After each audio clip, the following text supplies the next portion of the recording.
이제 드디어 본편으로 넘어가네요. 본편으로 들어가서 두근두근. 사실 굉장히 듣고 싶었던 내용이라 먼저 했던 얘기가 본편 같아. 주택에 관련된 각자의 생각이 어떤 것인지 좀 잠깐 한 번씩 좀 들어보고. 생각이 체계화 되면 이론이다. 그렇지, 그렇지. 나눠지지 않으면 그건 이론 아니다. 알았어. 저 정리 좋은데요? 맞아요. 좋은 점. 각자 이제 출연하신 분들의 주택에 관련된 생각을 가지고 계신 걸 한번 들어보자. 우리는 다른 프로그램에서 그런 얘기를 한 번씩 해봤으니까 우리 박사님께서 한번 이 얘기를 한번 해주시면 좋을 것 같다는 생각이 드는데요. 제가요? 나한테 유리한 얘기를 해. 네. 현대미술관에서 하는 전시들이 생각보다 건축 테마를 다룰 때가 많이 있어요. 근데 정연두라는 작가의 상록타워라는 작품이 있었어요. 그 아파트에 똑같은 아파트 장면들을 이렇게 각 집마다 사진을 찍어 놓은 거예요. 가족들 다 모여 있는 상태로. 근데 똑같은 아파트인데 다 다른 모습이 찍혀 있죠. 당연하죠, 그거는.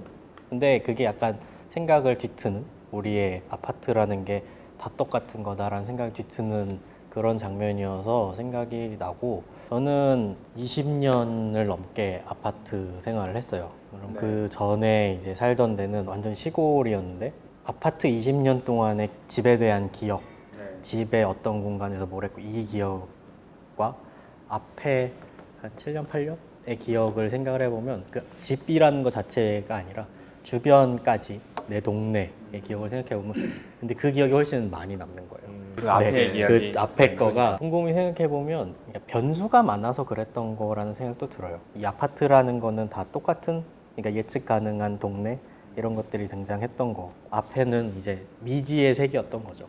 뒤에 산도 있고 우리 동네 골목길도 이렇게 굽이굽이 치고 비가 오면은 홍수가 나고 이런 경험들이 다 있는데, 아파트는 정말 딱 컨트롤된 환경, 컨트롤된 상황 여기 속에 있는 거니까 그런 두 가지 경험이 남네요. 그러면 아파트는 주택이 아니라고 생각하시는? 아니요, 그렇진 않습니다. 오히려 아파트는 완벽하게 컨트롤되어 만들어진 주택이죠.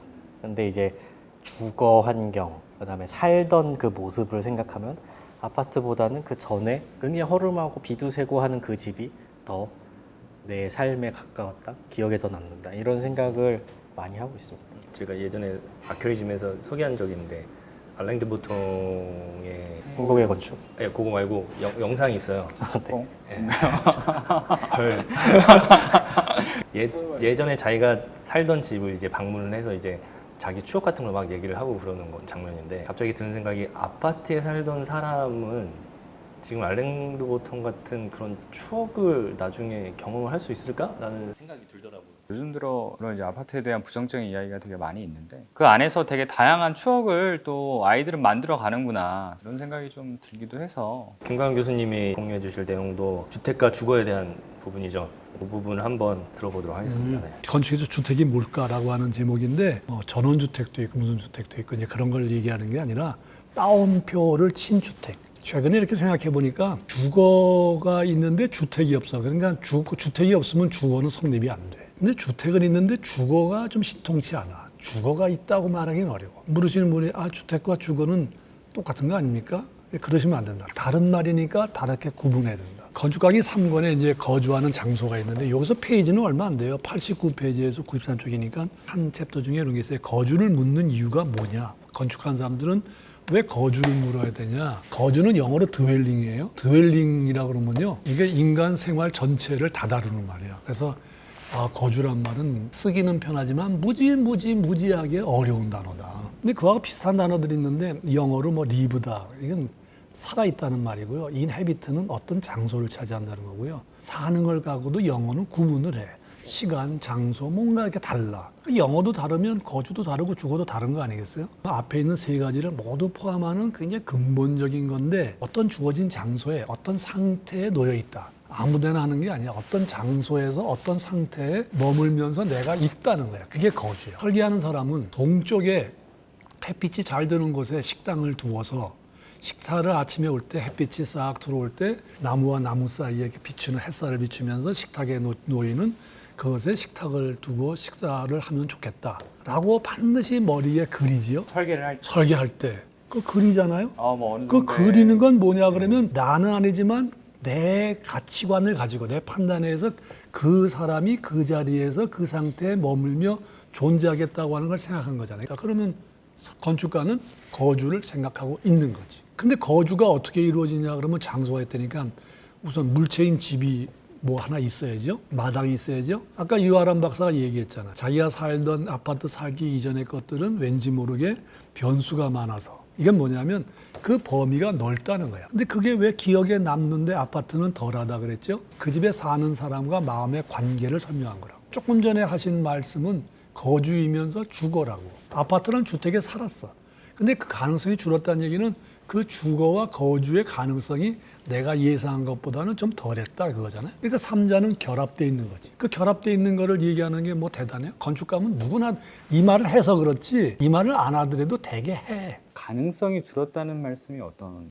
마당이 없고 마당도 없고 뭐 이렇게 해도 좋고 저렇게 좋고 하는 여러 가능성들이 있고 기쁨도 있고 있을 텐데 그거에 비해서는 줄었다. 그러니까 그것이 줄어드니까 주택과 거주는 관계는 있지만 차이가 있다. 그런데 일반적으로 생각하는 좋은 집하고 EBS에서 집을 얘기할 때 좋은 집하고 집을 짓는 전문가인 프로가 생각하는 좋은 집은 달라야 되잖아요. 좋은 집이 뭐냐? 비 새고 뭐 방수 잘 되는 집이다. 그것도 좋은 집이에요. 근데 그건 필요 조건이고 더 잘하려면 사는 사람이 바라는 뭔가 거주의 모습이 거기에 더 잘 투영되어 있는 일. 이거를 좀 더 해야겠다라고 하는 게 건축가의 임무다 이거죠. 그러니까 물체인 집은 항상 그 사는 사람의 마음이나 뭐에 관계가 있다. 요 마음이 뭐냐면 내가 집에 거주한다야. 내가 여기에 있다야. 내가 길거리에 있다가 아니라 내가 이 집에 있다야. 그게 살아갈 때 자기의 정체성이고 살아갔을 때 자기의 가치관을 형성하는 거지. 근데 옛날에는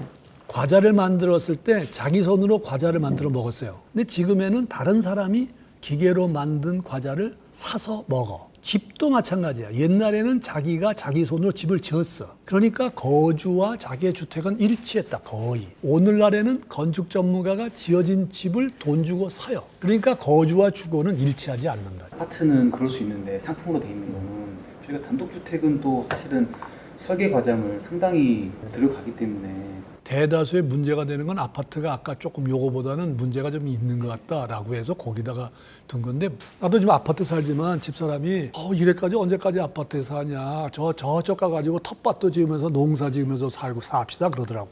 근데 난 농사 지을 줄 몰라요. 근데 우리 사람은 농사 짓고 싶대. 그때 남편을 잘 얻었어야 되는데 이러면서 농담하고 가거든. 정말 하고 싶은가 봐. 근데 난 이상하게 그 말이 귀에 잘 안 들려요.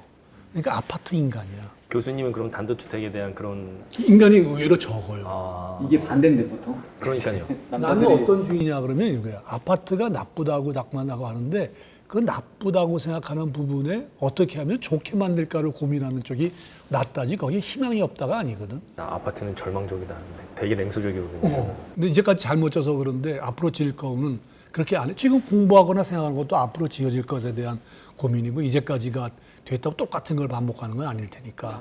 전문가가 지어준다는 그 의미는 남이 지어주는 거지. 단독주택을 하더라도 뭐 설계 과정을 통해서 충분히 의사를 반영하지만 그래도 훨씬 이제 법이나 이런 부분도 있다 보니까 건축가에 의해서 많은 제한들이 되니까 직접 지어진 예전처럼- 것보다는 예전처럼 거주 공간으로서의 어떤 역할이 좀 약해졌으니 그러니까 이제 거주와 주거가 있는데 왜 이게 분리되냐? 분리된 원인이 하이데거가 거주 얘기할 때 그랬고 뭐 카치아리나 이런 사람들 건축 이론가들 옛날 사람들 보면 이런 말이 있어. 뭐 대도시에서 사람들은 거주를 잃었다.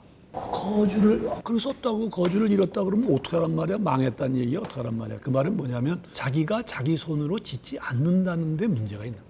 내 손으로 내가 지어야지 그 거주가 일치하는 거예요. 그런데 그 옛날 같은 경우도 한옥이나 이런 것들은 그 대목장이나 이런 전문가들이 그거를 짓고 그러지 않았을까요? 그러기도 했지만 초가집 같은 거는 초가집은 이런 근데 것들은 이제 불과 어렸을 때만 해도 집에 보면 이제 동네 사람들 같이 짓고 지금처럼 완전히 이제 아무리 우리가 설계 상담을 해도 좀 딱딱한 자리이기도 하고 완전히 다른 시스템이지. 완전 그 집에 사는 사람들이 자기가 그리고 있는 어떤 꿈 같은 거 더 적극적으로 담을 수 있는데 우리 공공건축하면서 주민참여 얘기 많이 하죠. 주민참여해서 뭐예요? 그들의 아니, 생각이나 아니면 그런 그렇지. 그들에게 짓는 과정에 투입시키는 거야. 초대하는 거야. 그러니까 짓는다고 하는 게 무지하게 중요한 것이다. 근데 우리 짓다 그러면 이걸 낮추봐. 그건 뭐 저 사람들이 하는 거, 건설에서 하는 거 이렇게 보고 자기는 손 까딱 안 해. 이게 자꾸만 소비화되고 한다고 보다. 그러면 거주가 점점 쪼개지고 주거가 없고 물량으로 따지게 생긴다. 도배라도 시켜야 되겠네요. 난 그런 것도 이제 어쩌면 좋을런지도 모르지. 직접 한번 자기 손으로. 같이 설계하고 같이 죠. 그러니까 주택 많고 얘기하지 말고 어린아이에게 공원을 접어라. 걔들이 어떻게 접어? 그렇지만 이런 사례들 많잖아요. 공원에 바닥이 있는데 뭔가 그 도로 포장가는 돌이 있다. 거기다가 니네들이 조각을 해라. 그래가지고 캐스팅을 해가지고 그것만 따로 해가지고 만들었다. 평생을 잊지 않아. 내가 진 거라 그럴 거야. 왜 그러냐? 그 바닥을 내가 진 게 아니라 이걸 통해서 내가 공원 전체를 다졌다고 생각하는 포만감이 있을 적에 그게 거주가 거기에 자기에 포함된 것이다. 거주와 주택과 주거를 일치시키는 과정 속에 그를 현대의 그냥 얼마 안 되는 입장에서 그나마 초대하는 거라고. 제가 이제 최근에 시흥시에 이제 주거는 아니고 공공 건물은 아니고 그냥 바닥 페이빙 컬러링하고 뭐 이런 작업을 했는데 그게 주민 참여형 프로젝트여서 주민들이랑 같이 훨씬 더 그 주변 공간이나 그 도시 환경이 변하는 걸 좀 직접적으로 느꼈던 경험이 있는 것 같아요. 내가 강아지를 키웠는데 얘를 운동을 시켜야겠다 그래가지고 이제 맞아요. 한강변으로 강아지를 끌고 갔어. 근데 요놈의 강아지가 나를 따라오는 거예요. 그래가지고 내가 어쩌나 보자 먼저 가면 이 늙은 개가 열심히 쫓아와. 한강 둔치에 가가지고 모처럼 운동을 시키는데 요크샤 테리어였는데 이상하게 요크샤 테리어가 갑자기 많이 오더라고. 그 중에서 나는 무슨 개만 봤게? 그 6마리 개 중에 우리 집 개만 보이더라니까. 그 얘기를 왜 하냐 그러면 일반적으로 개다 그러면 그냥 개예요. 생물학적인 개도 개고 목, 강, 목 뭐 이런 거에서 개는 나는 그 예삐라는 개를 목강모라는 개로 본 게 아니라고 요 개로 본 거지. 이 개는 세상에 하나밖에 없어. 개라고 붙이는데 앞에다가 디스를 붙여보라고. 이 개. 다른 개가 아니라 이 개. 집을 짓고 사는데 하고 많은 집들이 있는데 이 집이 내 집이야. 이 집이야. 이런 생각을 하는 게 그 나무와 돌과 계단과 공간과 그게 하나밖에 없는 거라고. 그 하나밖에 없는 거를 배우기 위해서 학교에서 뭘 가르치냐면 장소를 가르칩니다. 근데 건축가가 집을 짓는다. 땅이 이상하다. 그런데 뭘 갖고 열심히 하냐면 여기에 하나밖에 없는 거를 지려고 애를 쓴다고. 그리고 건축주가 그의 완성된 모습을 보면 그게 자기 집이라고 그런다. 그거보다 중요한 일은 없다. 그게 정체성이다. 아니 건축을 하고 집을 짓는다면서 그것보다 강력한 울림이 어디 있냐. 그럼 거꾸로 도로 위에서 길을 다니는데 길에 다니면서 나의 정체성이 확인되는가? 그러니까 도로보다는 집이 더 중요하다. 질문을 해보자. 그 집이 월세집에서 내 정체성이 확인되는가? 전세집에서 내 정체성이 확인되는가? 임대주택에서 내 정체성이 확인되는가? 아니단 말이야. 월세, 전세, 임대주택은 집이 있으니 그나마 다행이지만 그러면 정체성이 확인되는 거 거꾸로 물어보면 이렇게 되는데 이거를 물어봐야 되는데 우리나라는 주택만 물어본다. 그게 무주택사를 벗어날 수 있을까 없을까가 걱정이잖아 지금. 그럼 이 걱정을 하는 건 결국 뭐냐면 미래를 계획할 수 있냐 없냐의 문제잖아. 그러니까 주택의 문제를 소유하느냐 어떻게 하냐 뭐 월세를 드냐 뭐냐고 하는 거는 부동산의 문제가 미래를 내가 어떻게 계획하느냐의 문제라. 자기 거가 아니기 때문에 거주 공간이 아니고 자기 거라고 생각하는 사람은 자기가 갖고요. 나는 내 거 소유 안 해도 뭐 얼마든지 월세로 해서 그걸로 된다는 사람은 그걸로 되는 거니까 모든 사람이 가지고 있으면 자기가 원하는 바가 있을까? 그러면 임대주택, 전세주택도 상대 사람마다 거기가 거주로서 얘기될 수 있어요. 있기는 있는데 뭐 그거는 큰 문제가 안 100%는 되는 아닐 것 같아요. 그거는 큰 문제가 아니고 꼭 주택을 사야만 하는 거는 아닌가. 그러니까 사야 직성이 풀리는 사람이 있고 그러니까 난 뭐 월세를 해도 얼마든지 재밌게 산다 그러면 그 사람한테 되는데 내가 보기에 일반적으로 주택을 소유하고 크던 작던 갖고 있는 사람이 좀 많지 않을까? 근데 거주성에 문제가 생기죠. 지금처럼 이제 금액에 따라서 내가 여기서 계속 살 수 없는 상황이 돼버리니까 나는 여기서 거주성을 확보했어요. 내가 익숙한 동네 친구들 다 만들고 이걸 만들었는데 이게 그 거주가 계속 유지돼야지 내가 임대라 하더라도 상관이 없는데 이제 나는 만약에 서울에 살다가 이제 한번 하면 뭐 그렇지. 서울에 못 들어온다는 걸로 또 뭐 옮겨야 돼. 빠져나간 사람도 있고 하니까. 그건 제도나 시스템 문제인 것 같고 그러니까 그거에 의해서 그게 불안할 가능성이 많지. 그 지점이 이제 중요한 거죠. 그게 시스템의 문제. 20년, 30년을 있을 수 있느냐 없느냐. 거주는 그 자기가 그 거기에 오랜 시간적으로도 좀 오래 있을 필요가 있다는 거예요. 그렇게 돼야 거기다가 이제 자기가 원하는 어떤 연출을 할 수 있는 건데 임대나 이런 것들에서는 그런 것들을 하기가 힘든데 뭐 물론 거주성이 이제 파괴될 돼 버리는 거죠. 이제 내가 상대방에 구축했던 따라서 거주성. 사람마다는 뭐 잠깐의 어떤 거주 공간으로서 잘 확보할 수도 있다고 볼 수 있지만 그 개인의 어떤 니드를 충분히 반영하기에는 사실은 시간이나 이런 거에 짧기 때문에 그러니까 내가 여기서 영원히 아니면 내가 그냥 어느 시기까지 살 수 있는 걸 특정할 수 없기 때문에 내가 거주를 뿌리 내릴 수도 없는 상황인 거죠. 그러니까 이게 중요한 거죠. 이게 불안한 거지. 뿌리를 못 내리니까 내가 고만고만한 걸로 항상 불안하게 노마드적으로 사는 거죠. 주택이라는 거는 옛날에는 거주와 주택이 거의 동일시된 어떤 단어라고 볼 수 있었던 거죠. 옛날이죠. 그 옛날인데 요즘은 이제 그게 좀 이제 힘들어지고 특히 이제 도시화되고 이 도심 속의 주택은 거주 공간으로서의 어떤 한계가 있다. 뭐 네덜란드나 어디처럼 집을 사는 네덜란드 그렇다 하는데 집을 사는 사람이 바보라는데 그러면 돼. 네, 맞아요. 근데 그런 나라를 만들고 해라 그러면 임대가 괜찮은데 그렇지 않은 시스템 안에서 됐다고 얘기하는 거는 그거는 어떻게 보면 강요일 수가 있고 주택에 대한 얘기를 할 수 있을지 모르지만 주거나 거주는 생각지 못하고 있다. 사실은 그거는 건축가의 어떤 역할이기보다는 건축은 사회적인- 아니죠. 네. 그러니까 아니고 사회적으로 하는 그 맞물림 속에 있는 거지. 건축가는 그러니까 끝났다가 아니라 뭔가 그 문제를 그게 나쁘다는 걸 제하나 다른 빌딩 욕심이 그거예요. 희망사항은 다른 빌딩 타입으로 뭔가를 만들어낼 책임이 건축가와 건축학자들 사이에 있는 거 아닌가? 혼자 못하면 사회학자든지 경제자든지 뭔가 노력을 해서 그런 뭘 돈이 없다 하면 프로젝트를 받든지 어떻게 해서 사회적인 이슈로 만들어낼 때가 지금이 아닌가? 건축가의 어떤 사회적 책임, 사회적 변화를 위한 노력을 이야기하시는 거예요. 그 한 부당에 있고 어쩌면 그거를 하자고 주도할 직업에 있는 사람도 난 건축가라고 본다. 건축가가 사실은 거주 공간을 만드는 어떤 가장 일선에 있는 사람이기 때문에 그거가 없고 사회는 복잡해지는데 나 모르겠다 하면 건축가는 개인적인 집단으로 빠져나가기 쉬운 직업이다. 근데 우리나라에서 주택은 삶의 질을 보장해주는 보편적 재화가 아니라는 거예요. 누구나 다 뭐 100%가 다 임대야. 국가가 다 만들어줬어. 살기만 돈만 내면. 그러면 행복해. 뭐 양도세도 필요 없고 아무것도 없으니까. 근데 그렇게 만들었으면 문제는 없는데 그렇게 되지 않은 상태에다가 그 예를 갖고 얘기하니까 괜히 문제는 이건데 다른 거 갖고 어울리는 것 같다. 제가 여쭤보고 싶은 거는 왜 우리는 다른 나라에 비해서 이렇게 된 걸까요? 뒤에 얘기하려고 뒤에 얘기하시면 죄송합니다. 너무 먼저. 뒤에 얘기해도 다음에가 될지 모르겠는데 다음에 뭐 지금 그냥 나왔으니까 중요한 질문인 것 같아요. 그 원인을 알아야 그 원인을 타봐. 우리나라에는 주택 정책은 있는데 주거 정책이 없는 거예요. 우리나라가 그 건국한 이후에 쭉 주택이 어려워가지고 60년대 뭘 만들었잖아요.